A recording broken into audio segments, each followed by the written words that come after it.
बेंगलुरु के इंजीनियर अतुल सुभाष के suicide case पर देश भर में चर्चा हो रही है। बता दें कि अतुल सुभाष ने अपनी पत्नी से प्रताड़ित होकर सुसाइड कर लिया था, लेकिन सुसाइड से पहले 24 पन्नों का एक सुसाइड नोट भी लिखा था और अपनी आपबीती एक वीडियो में रिकॉर्ड की थी। इस वीडियो के सामने आने के बाद देश भर में अब अतुल सुभाष को लेकर चर्चा हो रही है कि आखिर एक व्यक्ति अपनी पत्नी की प्रताड़ना से कितना परेशान होगा कि उसने सुसाइड कर लिया। सुसाइड नोट में अतुल सुभाष ने अपनी पत्नी निकिता सिंघानिया और उसके परिजनों को अपनी मौत का जिम्मेदार बताया है। अतुल सुभाष के सुसाइड मामले में बीजेपी सांसद और एक्ट्रेस कंगना रनौत का भी बयान सामने आया। कंगना का कहना है कि इस मामले का रिव्यू तो करना ही चाहिए और साथ ही इस तरह की घटना से निपटने के लिए एक अलग बॉडी भी बनानी चाहिए। कंगना रनौत ने कहा कि देश शॉक्ड है, उनका वीडियो दिल दहलाने वाला है। शादी जब तक हमारी भारतीय परंपरा से जुड़ी हुई है तब तक ठीक है, लेकिन जो कम्युनिज्म, सोशलिज्म और एक तरह से निंदनीय फेमिनिज्म का कीड़ा है, इसमें वो दिक्कत वाली बात है। वही एक गलत महिला का उदाहरण लेकर जितनी महिलाओं को हर दिन प्रताड़ित किया जा रहा है उसे नहीं झुठला सकते। 99% शादी में पुरुषों का ही दोष होता है, इसीलिए ऐसी गलतियां हो जाती हैं। मेरा नाम अतुल सुभाष है। मैं तकरीबन 34 साल का हूँ। बैंगलोर में रहता हूँ। आज मैं सुसाइड कमिट करने जा रहा हूँ। इसका कारण 5 लोग हैं। पहला, प्रिंसिपल फैमिली कोर्ट जज जौनपुर रीता कौशिक। दूसरा, मेरी पत्नी निकिता सिंघानिया जो कि एक्सेंचर कंपनी में काम करती है दिल्ली में। तीसरा, मेरी मदर इन लॉ निशा सिंघानिया जो कि जौनपुर में रहती हैं। चौथा, मेरा ब्रदर इन लॉ अनुराग सिंघानिया जो कि और उर्फ पीयूष सिंघानिया, अनुराग उर्फ पीयूष सिंघानिया जो कि जौनपुर में रहता है। पांचवा, मेरे पत्नी के अंकल सुशील सिंघानिया जो कि जौनपुर में रहते हैं। आज मैं आपको बताऊंगा इस वीडियो में कि हम मेरे बूढ़े माता पिता और मेरे भाई पर कितने केसेस डाले गए हैं, हमें कैसे हरास किया गया है, हमसे कैसे पैसे ऐंठने, एक्सटॉर्ट करने की कोशिश की जा रही है, कितने पैसों का मामला है और कैसे मुझे ये सुसाइड करने के लिए डायरेक्टली इंस्टिगेट किया गया है और ऐसे सिचुएशंस बना दिए गए हैं जहां पर मेरा खुद को खत्म कर देना ही सबसे सही रास्ता समझ में आता है। इसमें मैं आपको ये भी बताऊंगा कि ये जो पैसों का खेल है ये कितने अमाउंट का खेल है, कितने पैसों का गोरख धंधा है ये। मैं उसके बाद हर किरदार का रोल बताऊंगा इन 5 लोगों का और अंत में मैं कुछ अपनी आखिरी इच्छाएं भी बताना चाहूंगा। इस वीडियो को देखकर आपको ये सीखने को मिलेगा कि कैसे आज कोई भी लड़की किसी भी आदमी और उसके पूरे परिवार को बर्बाद कर सकता है इस कानूनी व्यवस्था का इस्तेमाल करके, और कैसे ये कानूनी व्यवस्था सिर्फ कानूनन तरीके से आदमियों के खिलाफ नहीं है बल्कि कैसे ये भ्रष्ट भी है और आपको ये सोचने पे मजबूर करेगा कि क्या हम अपनी आस्था ऐसी व्यवस्था पर रख सकते हैं। मैं कोशिश करूंगा कि ये वीडियो हिंदी में बनाऊं ताकि ज्यादा से ज्यादा लोग इसे समझ पाएं, बट बोलने के फ्लो में मैं कई बार अंग्रेजी में भी स्विच कर जाता हूं, उसके लिए माफी चाहूंगा। बता दूं आपको कि अभी तक तकरीबन मैंने जोड़ा है 120 से भी अधिक कोर्ट के डेट्स लग चुके हैं लास्ट 2.5-3 सालों में अक्रॉस ऑल केसेस, और 40 बार मैं खुद इन कोर्ट डेट्स को अटेंड करने के लिए बैंगलोर से जौनपुर जा चुका हूं। इसके अलावा मेरे माता पिता और भाई को भी अक्सर कोर्ट के चक्कर काटने पड़ते हैं। एक कोर्ट डेट अटेंड करने के लिए मुझे तकरीबन 2 दिन का समय लगता है मिनिमम। बैंगलोर से जौनपुर जाना, वहां कोर्ट डेट अटेंड करना अगले दिन, और फिर वापस आना।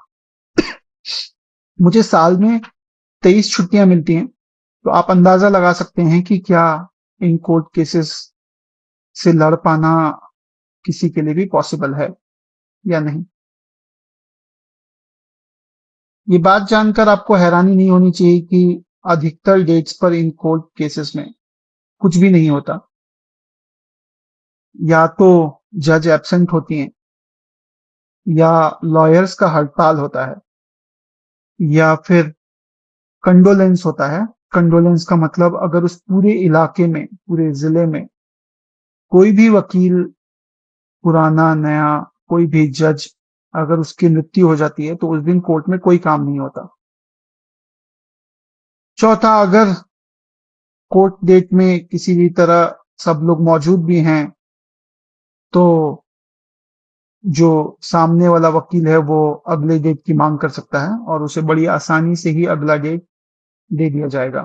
तो आप कोर्ट जाते हो, अपना समय बर्बाद करते हो, अपने पैसे बर्बाद करते हो, हरास होते हो और वापस आते हो। हुआ क्या था? मार्च के महीना में वो गया था। मार्च के महीना के बाद जब आया ना, तो कहा कि पापा वहाँ का जो मीडिएशन का जो जज है, चाहे जो भी लोग है, वकील है चाहे जज है, जो भी है, वो वहाँ की कानून व्यवस्था जो लॉ है अपने भारत का, उस लॉ से नहीं चलता है। लोग उस लॉ को मानता ही नहीं है। जो ये बता रहा था कि इस धारा में ये लॉ होना चाहिए, तो वो उसको हाई कोर्ट के, सुप्रीम कोर्ट के लॉ को भी नहीं मानता था। क्या बोले थे आपके बेटा आपको? उनको हो क्या रहा था? उनको कुछ नहीं, उनको तो 40 बार बेंगलोर, कम से कम 40 बार गया होगा बेंगलोर से जौनपुर, और माने इतनी धारा उस पर, एक खत्म हो जाता था केस तो दूसरा लगा देती थी।